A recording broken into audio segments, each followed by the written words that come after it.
നമസ്കാരം, തൊടിയിലെ ചെടിയിലേക്ക് എല്ലാവർക്കും സ്വാഗതം. ഇന്ന് നമ്മൾ പരിചയപ്പെടാൻ പോകുന്നത് മധുരക്കിഴങ്ങ്. കൺവോൾവിലേസിയ ഫാമിലിയിൽപ്പെടുന്ന മധുരക്കിഴങ്ങിൻ്റെ ശാസ്ത്രീയ നാമം ഇപ്പോമിയ ബെറ്റാറ്റാസ് എന്നതാണ്. ചക്കരക്കിഴങ്ങ് എന്ന പേരിലും ഈ സസ്യം അറിയപ്പെടുന്നു. മനുഷ്യർക്കും കന്നുകാലികൾക്കും ഒരുപോലെ ആഹാരയോഗ്യമായ ഒരു ഹ്രസ്വകാല കിഴങ്ങുവർഗ്ഗ വിളയാണ് ഈ ചെടി.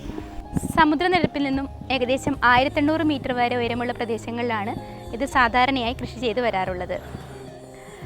ഏകദേശം 22 ഡിഗ്രി സെൽഷ്യസ് വരെ താപനിലയുള്ള പ്രദേശങ്ങളിൽ ഇത് ധാരാളമായി വളർന്നു വരുന്നു.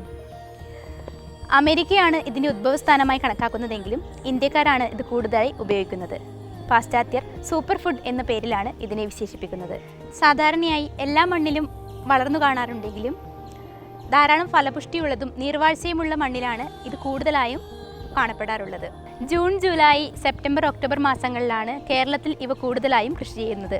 വള്ളികളായി കാണപ്പെടുന്ന ഈ സസ്യത്തിൻ്റെ ഇലകൾ ഏകദേശം 10 മുതൽ 15 സെൻറ്റിമീറ്റർ വരെയുള്ള തണ്ടിൽ കാണപ്പെടുന്നു. ഈ ഇലകൾ മധ്യഭാഗം വളരെ നീണ്ടതും മറ്റു ഭാഗങ്ങൾ കുറുകിയതുമായിട്ടാണ് കാണപ്പെടുന്നത്.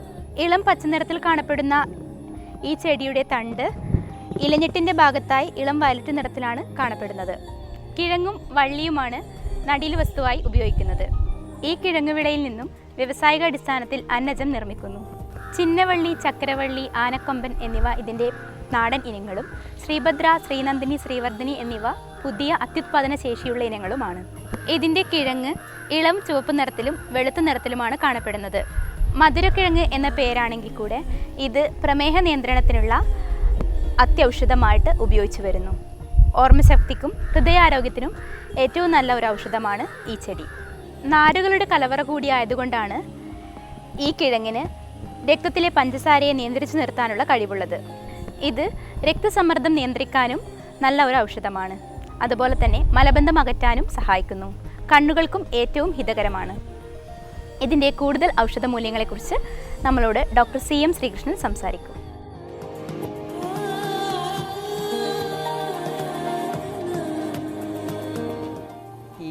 ചക്കരക്കിഴങ്ങ് ഇപ്പോൾ പണ്ട് നമ്മളൊന്നും ഉപയോഗിച്ചിരുന്നില്ല, ഇവിടെ ഇപ്പോൾ ധാരാളം ഉപയോഗിക്കുന്നുണ്ട്. അതിന് വളരെ പോഷക സമൃദ്ധമാണത്.